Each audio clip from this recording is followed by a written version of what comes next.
Hari Om.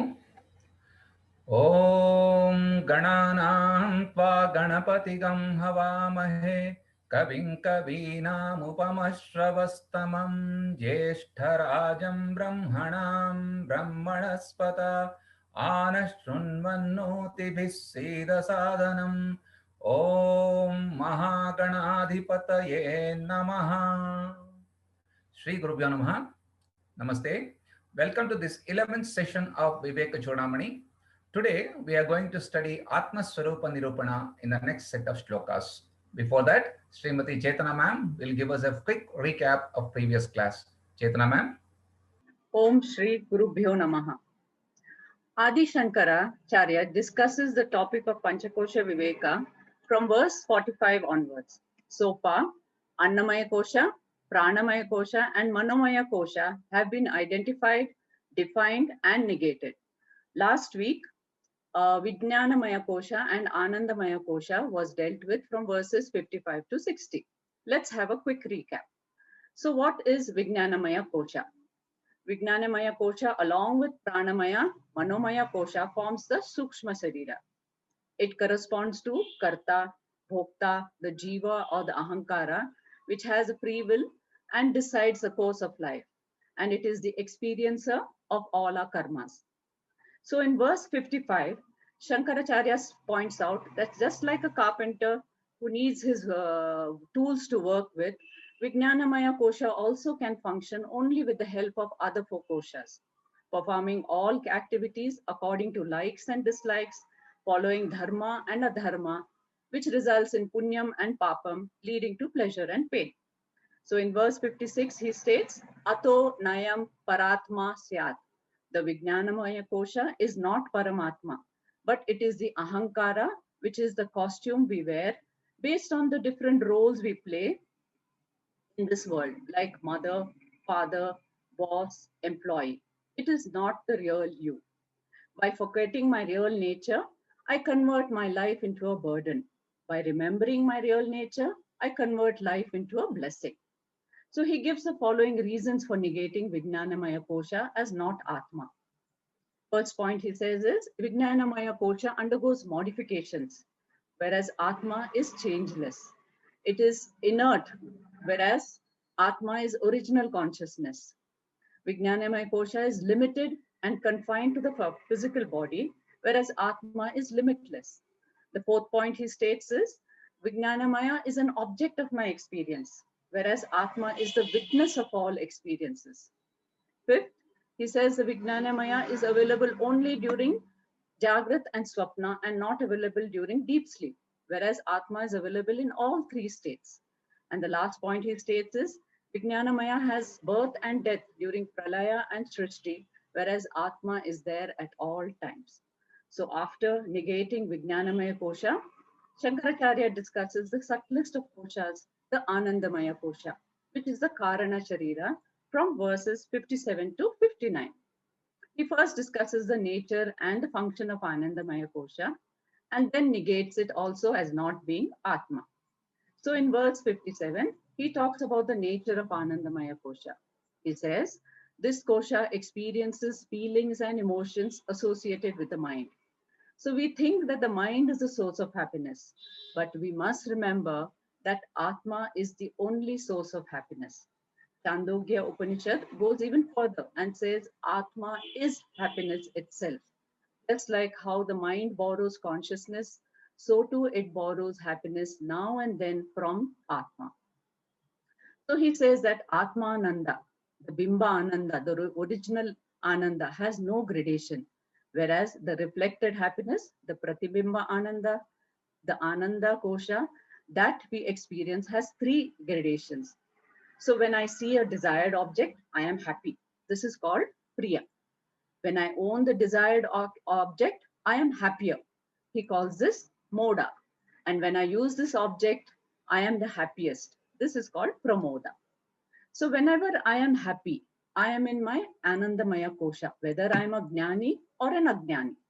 But the difference between an Ajnani and a Jnani is that The Ajnani attributes the happiness to the sense objects, whereas the Jnani knows that his happiness is because of his own original nature getting reflected in the Anandamaya Kosha.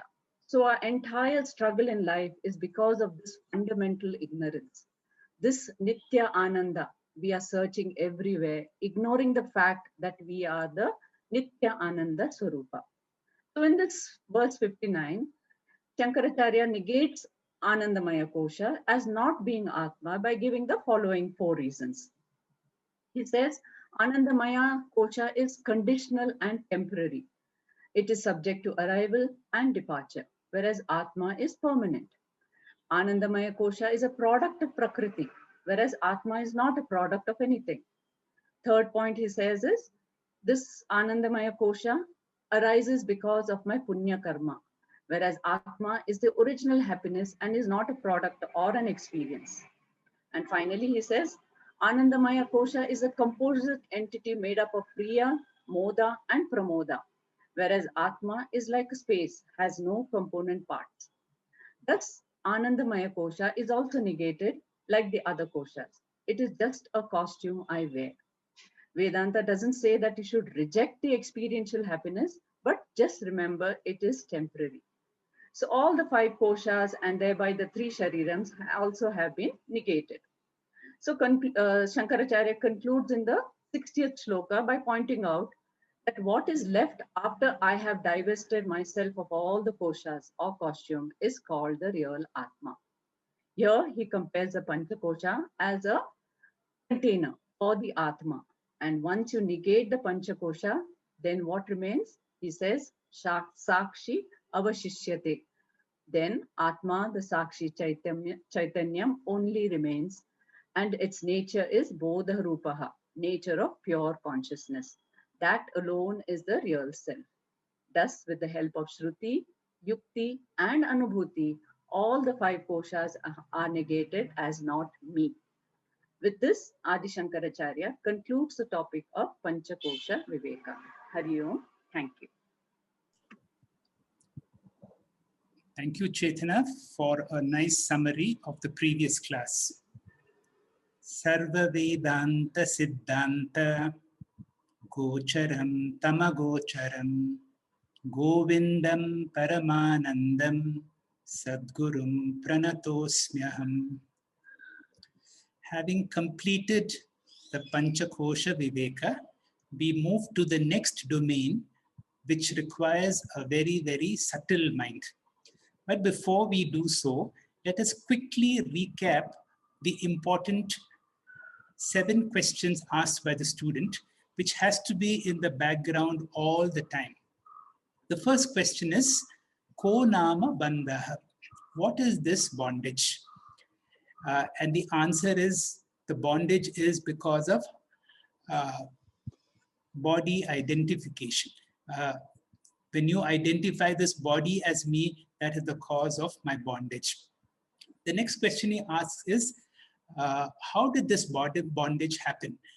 Katam esha agata. How did this bondage come into being? The answer is ignorance. Somebody asked me a question from this group, why ignorance? Because of this ignorance, we have all this problem. This question, why ignorance, cannot be answered because you're separating ignorance from ignorance. For example, you can ask, it is like asking a question, when did time begin? We all know that time began with the beginning of creation. So with the beginning of creation, time is born, space is born. But can we say, when did the Big Bang happen, at what time? So you cannot separate time from time. It is like asking, where did space begin or where does space end? You cannot separate space from space. That is why when ignorance, this question is also a product of ignorance. You cannot ask why ignorance. This is what is called anarvachaniya, and that is why the more we are in the domain of Maya, we have to come to terms. There are certain questions which are inexplicable. They exist. But then Vedanta has an answer to the problem of ignorance. Now, the cause of bondage is body identification. The reason for it is ignorance. Then the next question is, how does this bondage persist? Katam Pratishta. This bondage is going on for a long time. You remember the tree example, the 10 comparison between the tree and the samsara. And the answer given, Shankaracharya does not say that, but the Vedanta says, is this vicious cycle of avidya, kama, karma. I do not know who am I. And because I do not know, because of this ignorance, I believe that if I accomplish this, a thought comes, a desire comes, and that forces me to do karma. Each karma produces punya, papa, and that vicious cycle of samsara can go on. The next question is, how do I break free from this bondage? The whole of Vedanta Vichara, that means you have to come prepared through karma yoga and through jnana yoga, through karma yoga and through upasana yoga, you get jnana yogyata. Then you come to a teacher, get jnanam. Through jnanam, you come to jnana nishtha. That is the only way to break free. Then the question, the three question comes is, what is Atma? What is Anatma? How do I differentiate between Atma and Anatma? And this we have been studying in the last series of classes as the Panchakosha Viveka. And now the teacher has helped us to distinguish between Anatma. Whatever I experience is not me. And I have excluded from Annamaya Kosha, Pranamaya Kosha, and so on until Anandamaya Kosha. Now we come to the very subtle aspect where the student, like all of us, if you have sincerely done this Panchakosha Viveka, you come to an utter blankness and void, and you do not know what is this void, what is this emptiness. The Buddhist school talks of the ultimate being, the Shunya. And this is brought out in the sutra called the Hridayam Sutra of Buddha, where the student is Sariputra and the teacher is Gautama Buddha, and he explains the greatness of nothing. He says nothingness is the fragrance of everything. And he says what is nirvana is nothingness. And if you really see, from Buddha came the whole school of Madhyamika Buddhism, which was popularized by Nagarjuna. And from Nagarjuna through Dalai Lama, this school has been. And some years ago, I had the privilege of learning this sutra from the Dalai Lama, where they extol about nothingness. And the explanation, which many Vedantic acharyas agree, that the nothingness of Buddhism is actually another experience of Purnatvam that we have in Hinduism. So in today's class, we will be looking at what is this nothingness, what is this everythingness? Who is that one who is aware of this nothingness? And that is the subtle aspect of the class. The opening verse will be by Dr. Komal Prasad. Dr. Komal, please. Om Shri Gurubhyo Namaha. We saw the definition of 5 koshas in Panchakosha Viveka, and each kosha has been pointed out as Anatma, means it is something other than me. And since Anatma is other than me, it should not really be included in the meaning of the word I. That means I should exclude all these 5 koshas. So if I exclude all 5 koshas as Anatma, then what is me, the blessed I, the self, or the Atma? It appears that nothing is left out. Once we have excluded all the Panchakoshas, what is left behind is called Sakshi, the witness of Panchakosha, the witness of negation of the Panchakoshas. That remaining consciousness, other than matter, is the spiritual principle called Atma. This answer is going to be consolidated in the following few verses. Acharya presents what is the revised meaning of the word I, as presented by the Shastra. Now we have got twofold I, the popular conventional I, as the worldly people understand, the Lokika Aham. It's like calling a banana when we want to buy. Get me 1 dozen bananas, means the fruit with its peel and all. Like with Panchakosha, it's called the Vachartha technically.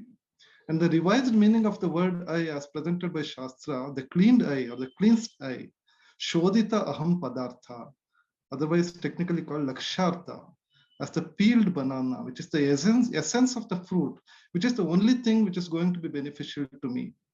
Ya I am, Yoyam Atma, so that which remains after the negation of Panchakosha, that which is the remainder. And what is the nature of the refined I? that is described. Swayam Jyoti, I am Atma, Swayam Jyoti. It is the conscious principle which is self-evident, which need not be revealed by operating any instrument of knowledge, by operating any pramana. Even sensory operation is not required to reveal that self-evident consciousness. So the consciousness is called Swayam Jyoti. Panchakosha Vilakshana, it's distinct from Panchakosha. Consciousness is an independently existent spiritual principle, independent of what? Independent of Panchakosha. Panchakosha Vilakshana. It is not an attribute of Panchakoshas. Avastatraya Sakshi San. And it is Sakshi, the witness, changeless revealer of everything. It's called Sakshi. Sakshi of what? Of Avastatrayam. Means Sakshi of three states of experience, Jagrat, Swapna and Sushupti. Waking, dream and the deep sleep. That means even in the deep sleep, where every instrument of knowledge is resolved, the consciousness continues to be self-revealing. Next slide, sir. San Nirvikara, being so, Nirvikara means it does not undergo any change. Niranjana means it's blotless, blemishless and pure. It is immanent and at the same time transcendental. Sadananda, happiness is the very nature of Atma. Earlier we saw that happiness is reflected in the Anandamaya Kosha. If there is reflected happiness, then we have to know what's the original happiness. That original happiness is being introduced here as Atma. Atma is Bimba Ananda. Therefore, only it is Sadananda. Note that when we say, we don't say Atma is happy. We have to be very careful. Something is happy means it is possessing happiness. Atma does not possess happiness. Atma is happiness itself. It's like fire does not possess heat. It is heat in itself. The only difficulty is, even though Atmananda is original, unfluctuating, eternal Ananda, the Atmananda being myself, it will never be available as an object of experience, just as I can never experience my own face. Similarly, Atmananda is never experienceable as an object. What can be experienced is only the reflected version. So Sadananda Savigneya, that Atma should be understood or known. How can I know that Atma? Because the moment I know that, it will become an object or known. How can I experience the Atma? The moment I experience at any time, including in Samadhi, then Atma will become an experienceable object, which it is not. So if Atma is not an experienceable object, how am I to know the Atma? The teacher gives the answer, Savigneya. This Atma has to be known. How? Swatvena Vipaschita, as I, myself, without objectification. This knowing without objectification or claiming without objectification is called Aparoksha Jnanam. This Atma Jnanam, Vipaschita. Vipaschit means with using a subtle intellect. So Atma Jnana should be known, Atma should be known in this matter. This I is called the revised I, Shodhita Aham Padartha, Aham Pada Lakshartha. Hari Om. Thank you, sir. Thank you, Dr. Komal, for explaining this very subtle verse. From now on, all the verses will be like this. Extremely difficult to understand on the first go. So what do? This is the message given by Swamiji, that initially all students will see it as words, words, words. Savigneya, what is this to be known? But the exercise that we are doing, each one of us takes a verse and makes an attempt to explain it to somebody. And you will realize the difficulty. And in that difficulty, in that process, the juice, the essence comes to you. We proceed. We have very similar verses in the whole class. That is why I said, don't get discouraged for students in the early stages. It may look like words, words. But then, as I said, each of these classes will be accompanied by certain amount of notes that come from Swamiji's talk. And clubbed with all these, if you are able to understand and explain it to somebody, then the real understanding of what is this Atma will come. About the student's question and how we identify with the dilemma of the student, Pallavi will explain to us. Over to you, Pallavi. Hari Om. Shishya vacha mithyatvenena nishideshu koshe shveteshu panchashu Sarvabhavam vina kinchit na pashyama yatra he guru. Vijnanam kimu vastavasti swatmanatma vipashita. In this shloka, Shishya asks, "Hey Guru, I have difficulty grasping this understanding. Mityatvena nisideshu. Suppose I negate each and every anatma experience revealed by my consciousness one by one. Kosha, the word, and my thoughts. What I experience is natural blankness, as it happens in deep state. Sarva bhavam vina kinchit. I experience only absence of everything, including thoughts, which is blankness. Na pashyamatra. I don't see or experience anything. I don't see any remainder other than blankness. Oh Guru, help me out. Vinayam kimu vastavasti. What is there to know? There is nothing to be known. Swatmanatma vipashita. Almost paraphrasing the Guru's words in the previous shloka, what is the blessed thing to be known? There is only I am, the subject, the revealer of the blankness. Karana Shariram is Nirvikalpa Rupam, free from change or differences. And Karana Avastha is a state where everything is undifferentiated and it's avetam, non-experienceable. Therefore, the remainder is only blankness and the revealer of the blankness. So, hey Guru, do you mean to say that the blankness revealer is the Atma, the pervading revealer of the absence of everything and the presence of blankness is the Atma, the consciousness? Yes, it's the total blankness. I, Aham Brahma Asmi. Now, there's another method of achieving blankness by meditation. However, meditation without Shastric studies will take oneself to a dead end. A person practicing meditation will deliberately negate anatma and can achieve a similar state or experience of blankness or thoughtlessness. This method is unnatural. Anatma will appear and disappear. Therefore, one will be stuck. After several years of Vedantic studies, the teacher introduced the seeker to Atma Dhyanam, which is Vedantic meditation. Whether the Atma is deliberately or naturally negated, one's experience is the same, total blankness. Atma is subject which cannot be experienced and is the pervading revealer of our consciousness, while Anatma can be objectified. Shishya is referring to the Atma which will never be presented. Now, many seekers who are interested only in meditation can do Upasana Dhyanam, which is not removing thoughts. In Buddhism, there is Sunyavad. Emptiness is the reality which is revealed by the pervading consciousness or self. Unfortunately, it's not emptiness. It looks emptiness because I experience only emptiness. It is the desperate, sincere question of a serious seeker. The teacher answers in the next shlokas. Hari Om. Thank you, Pallavi. That was a nice explanation of the dilemma that every student goes through.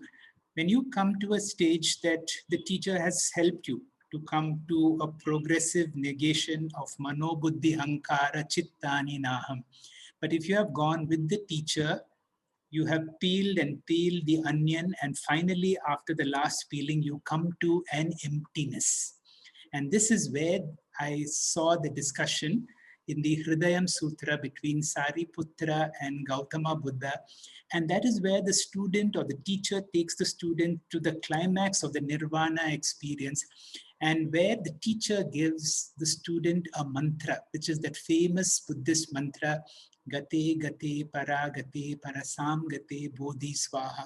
And this is the excitement of the realization when you attain to a state which cannot be described, when you see what is emptiness, but what the Hindus describe as one who is aware of that emptiness.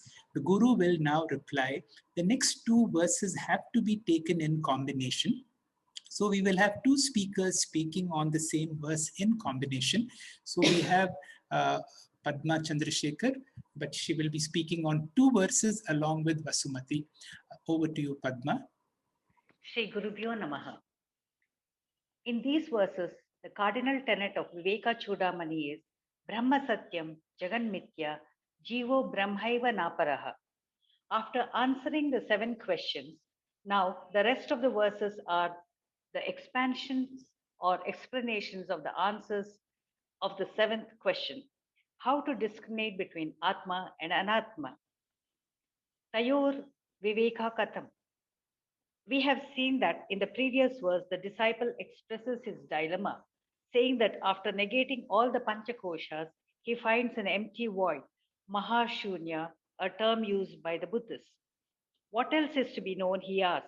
So the Guru expounds the significance of self realization and how to arrive at it. He says, behind every knot is a knower, knowing the nothingness. Coming to the verse, Sri Guru Uvacha, Satyam Uktam Tvaya Vidwan, Nipunausi Vicharane, Ahamadi Vikaraste, Tadbhavo Yamapyanu. The Acharya addresses the disciple as Vidwan, the wise one, the intelligent one.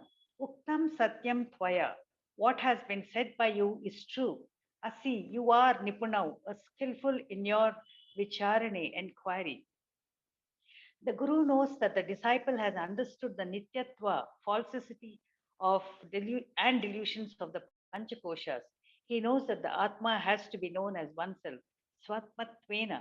Here Shankaracharya himself explains, Aham Adi Vikaraste, Aham Ahankara, Vijnanamaya Kosha to Adi, the Kosha, other Koshas down to the physical body Annamaya Kosha, to encompass all the aspects of the Panchakoshas are experienced. Guru says, Sarve, everything, both the presence and absence of something is the experience, Anubhuyante. What is experience? Tat abhava ayamapi. This also is experience. That is, all the 4 koshas in the waking and dream state is revealed by the Atma consciousness. During sleep, the absence of all 4 koshas, Vignamaya kosha, Manomaya kosha, Pranamaya kosha, and Annamaya kosha, and presence of Anandamaya kosha or Karna Shariram is experienced by the Atma consciousness. That means to say, the absence of an Atma and presence of Atma is experienced. We know that the brain works only in the Jagrata Avastha or waking state. And here, I am the conscious principle. This Atma Jnanam takes place. Thus, when all the Panchakoshas are negated, nothing remains. And who knows that there is nothing? I. It is the I, the Ahampada or Twampada, which Guru is trying to indicate. This can be known through Buddhya Sukshmaya, intellect made extremely subtle, subtle like that of a philosopher. Atma Anatma Viveka. Swami Paramarthananda ji says, separation of Atma from Anatma is extremely important, extremely subtle, and most liberating. It cannot be separated physically. It has to be done cognitively, intellectually, and consciously. Consciousness, Atman is not part of any body-mind complex. It is an independent principle. It lends consciousness to the inert body-mind. It is omnipresent, omniscient. It exists even after the disintegration of the body. Atma is ever the experiencer, never the experienced.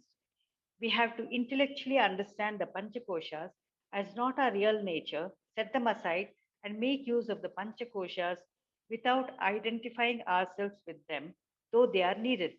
This is the process of spiritual evolution, a spiritual journey.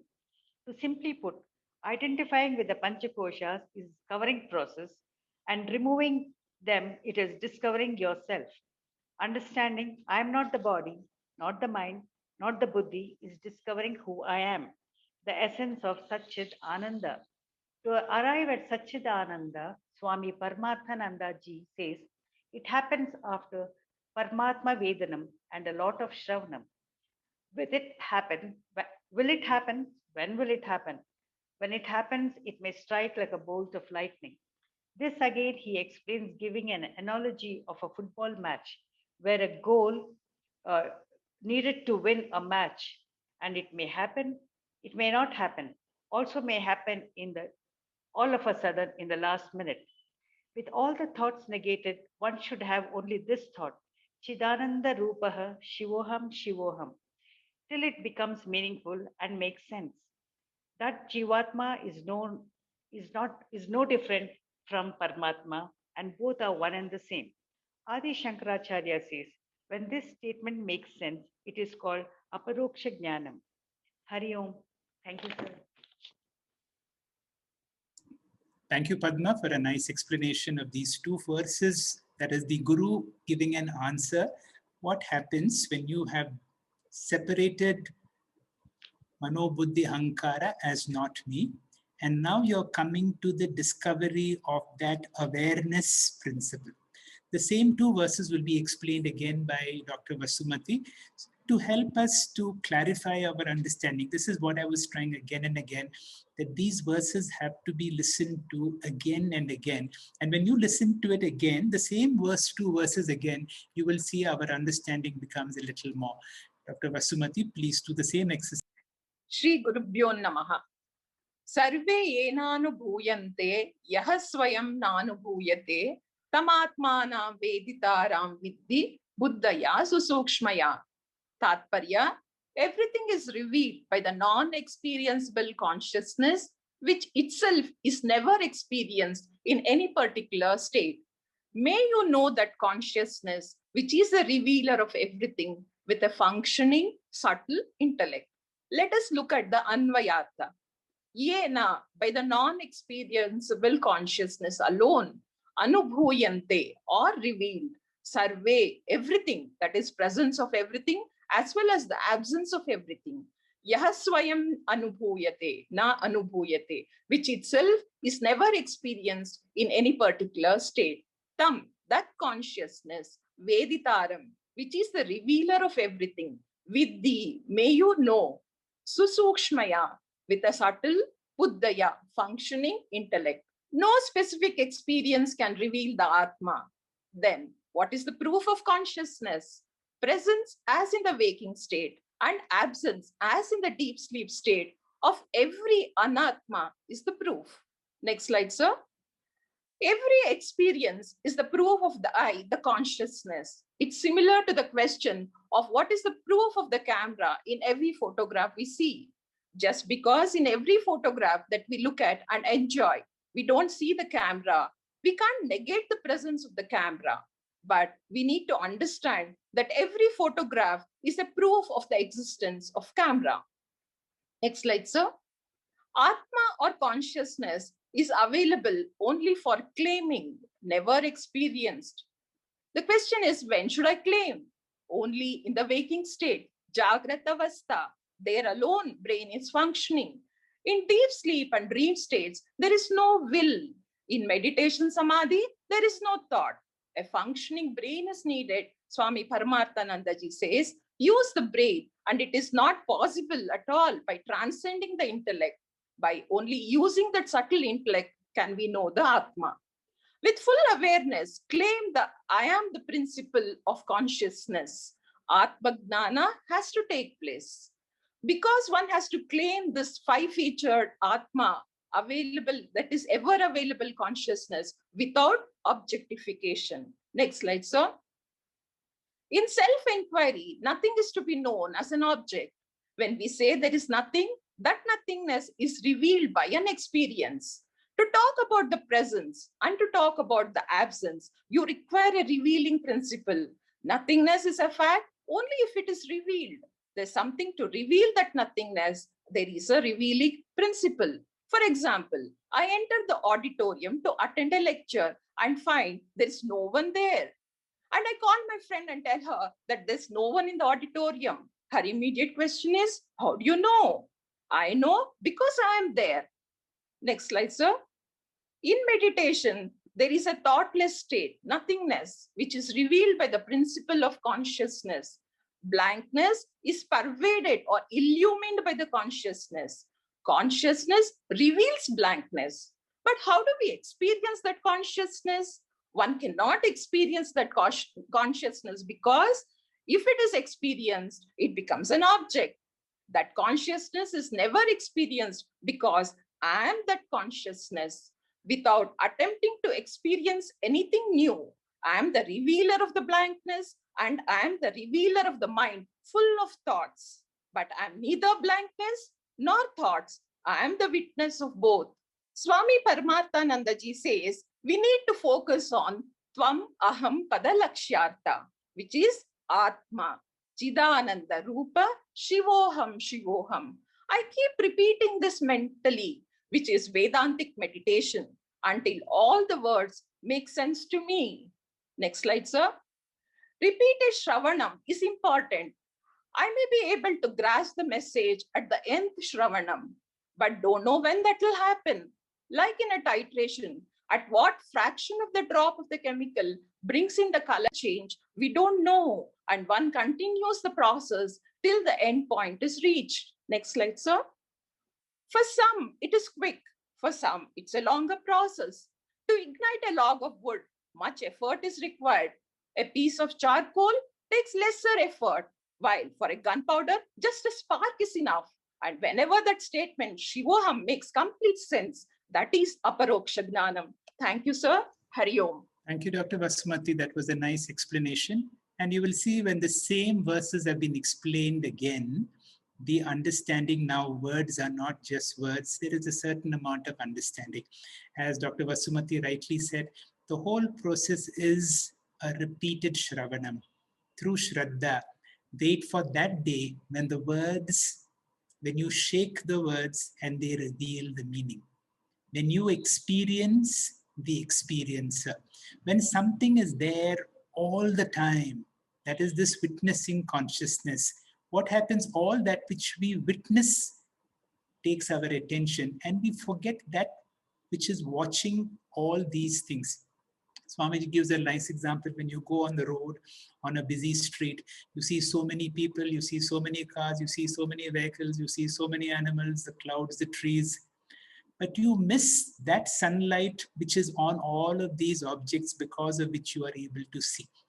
And when you see the sunlight, and from the sunlight, you begin to wonder who is the one who is seeing. And then you come to the seer, that conscious principle which is always there. And this is a wonderful exercise. With this, we go to the next verse. And this is the extremely subtle and perhaps one of the most deepest verses of the Viveka Chudamani.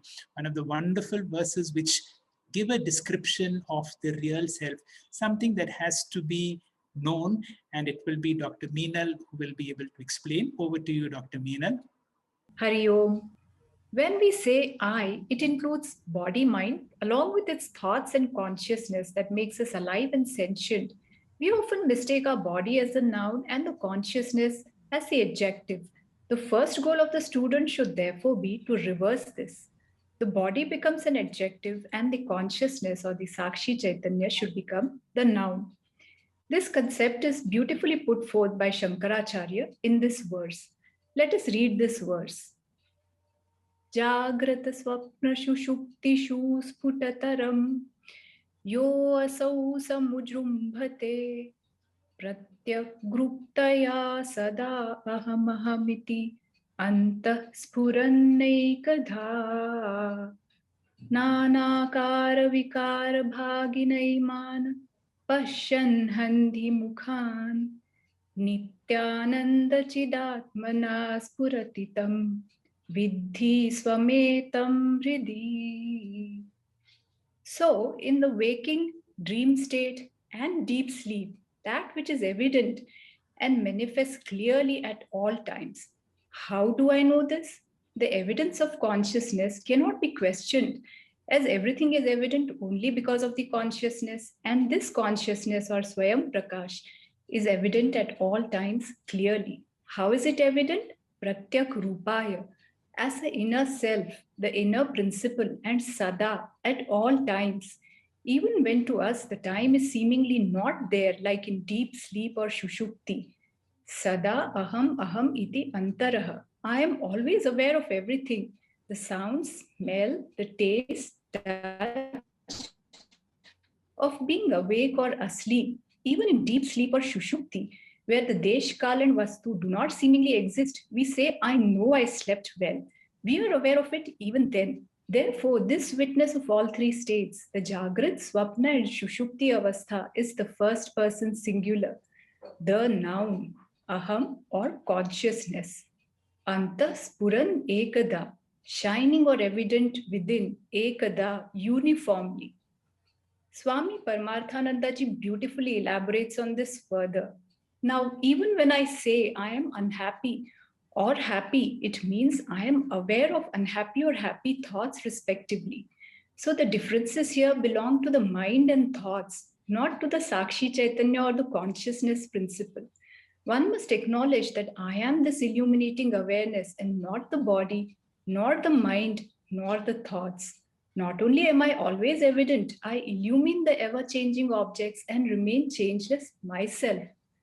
The Panchakoshas, that is the Annamay, Pranamay, and Manomay, Vijnanamay Kosh, are illuminated and are intimately pervaded by this Sakshi Chaitanya.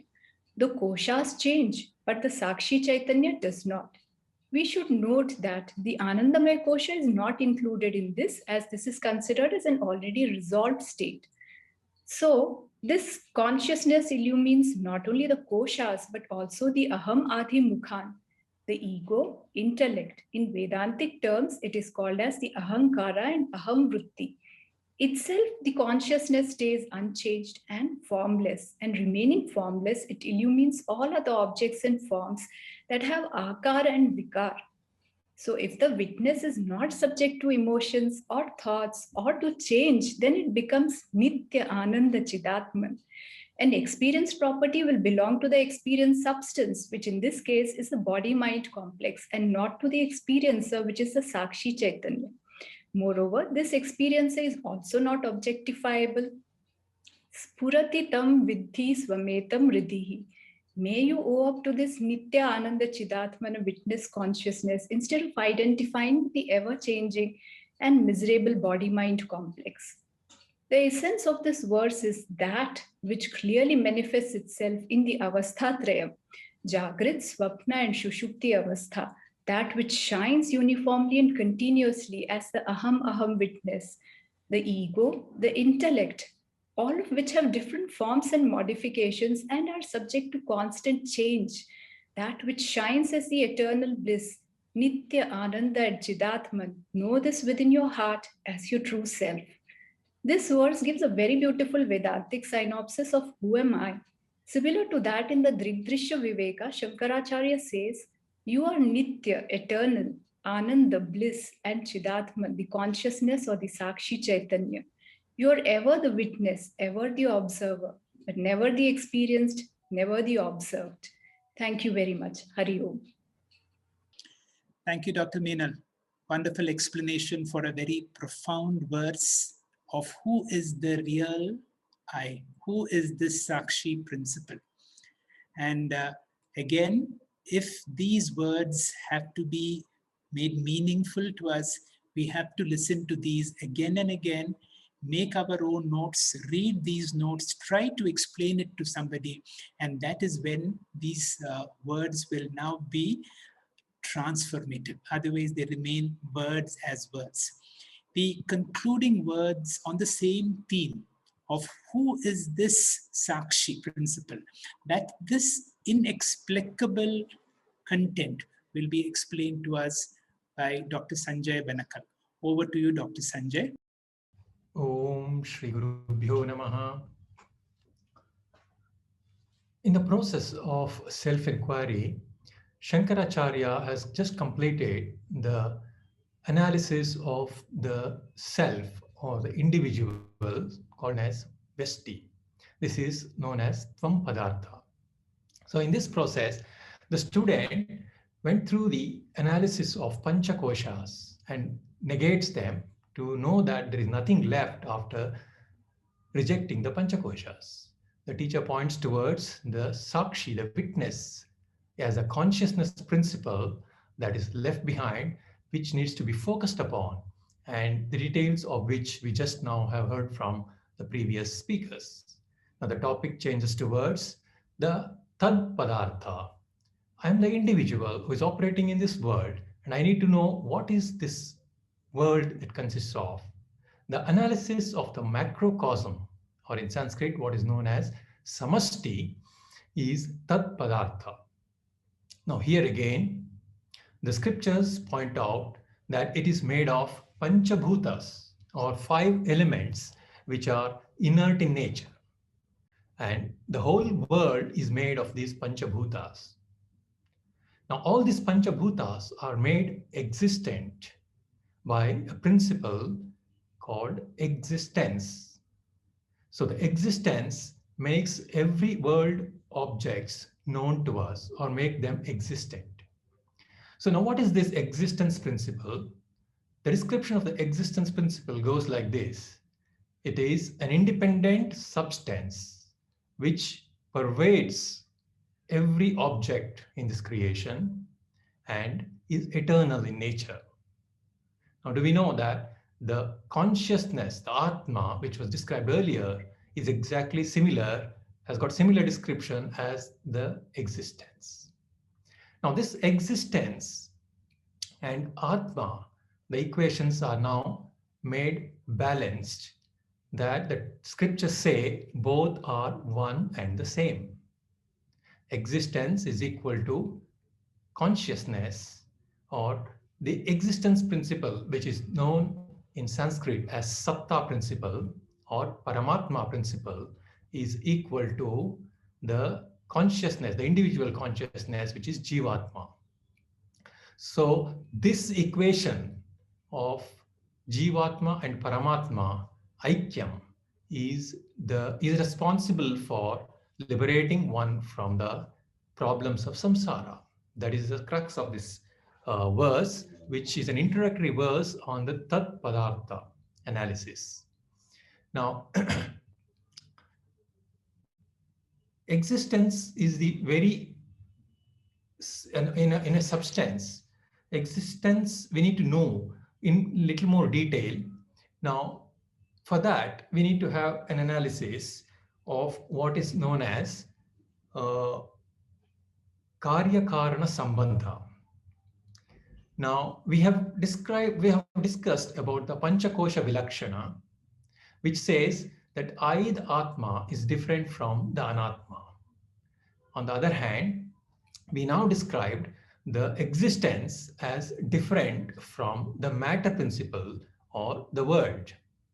So this is also described in terms of what is known as seer and seen discrimination. Here, the seer is different from the seen. The Atma is different from the Anatma. Now, there is a duality in this. Now, the Karya Karana Sambandha will describe this relationship in a little different way. So, is it really different? The subject and the object, are they different? Then we are in duality, Dvaita Prapancha. Now, when we say, what is the relationship between the subject and the matter? Or what is the relationship between the consciousness and matter? Consciousness is a sentient principle. The matter is an insentient, inert principle. Are they different totally? The Vedanta says, not really. Consciousness and matter, their relationship is described variously, and it's a matter of differences among various philosophies. Vedanta says this relationship can be explained by Karya Karana Sambandha, or cause and effect relationship. Brahman, the existence principle or the Paramatma principle, is the cause of this world and effect, and the world is its effect. Similarly, this can be easily comprehended by the example of mud or the pot and the clay, the wave and the ocean or the water, the ornaments and the gold. The pot is made up of clay, nothing but clay. Similarly, the wave is made up of water. In the same way, the whole world is made up of Brahman. This whole world is nothing but Brahman, which is mentioned in the Ishavasya Upanishad as Ishavasyamidagam Sarvam Yatkincha Jagatyam Jagat. So the whole world is Brahmamayam and nothing else. Why do we reject the word? Because the word is just a name and form. It has got no substantiality of itself, just like The clay alone is the substance and pot is just a name. So we are giving too much importance to the name and form. It is required for transactional purposes, but in a sense, it is to be rejected if we want to know what exactly we are made up of. So consciousness is the reality, and matter is now reduced to an unreal name and form, which is also called as mithya or maya. Maya, which is unreal, which doesn't exist. So the whole world is just Brahmamayam. And since I am equal to Brahma, it is known as I am Aham Brahmasmi. This knowledge has to be known, and this is the liberating knowledge, which is described in this verse, Brahma Abhinna. This is a key word here, Brahma Abhinna. When I know that I am not different from Brahma, when this knowledge is known, this is responsible for the liberation from the samsara, bhavamokshasya karanam. So a person with this knowledge attains Brahman. This is such a wise person, Buddhai, attains Brahman. Who is that Brahman? The Brahman is Advitiyam. He is one without a second, and he is of the nature of complete bliss, Anandam, Anantam. Thank you. Hari Om.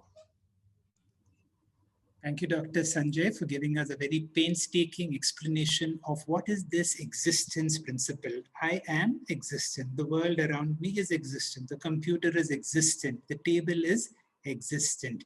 What is this existence? Now, this is a little more subtle, and this is a deeper dimension of understanding than the understanding of that consciousness. When the student negated the Panchakosha, he became aware of that blankness. And the teacher says, who is that one who is aware of that blankness? And then he points out to you the awareness principle as consciousness. The teacher is going to the next dimension. I'm seeing everything around here, which is existent. Just like in my dream, I have given existence to the dream world and to the dream body, so too, I as conscious existence, which cannot be separated, when I become awake, this whole world, I have given existence to this world. That day when you are able to claim with all the confidence that it is because of me as consciousness this world has existed, is the claim of Chidananda Rupa Shivoham Shivoham. When the student is able to say, my eva sakalam jatam, my sarvam pratishtitam, my sarvam layam yati, tad brahmadvayam asmayam aham, with 100% confidence, without any sense of ego. Friends, we are blessed to have great acharyas. In Swami Paramarthananda, I see Sakshat Dakshinamurti. That teacher who can explain this existence principle is Sakshat Dakshinamurti. And when we have such teachers, it is in our own lifetime we will be able to understand these subtle thoughts of what is this consciousness, what is this existence, what is this Anantatvam.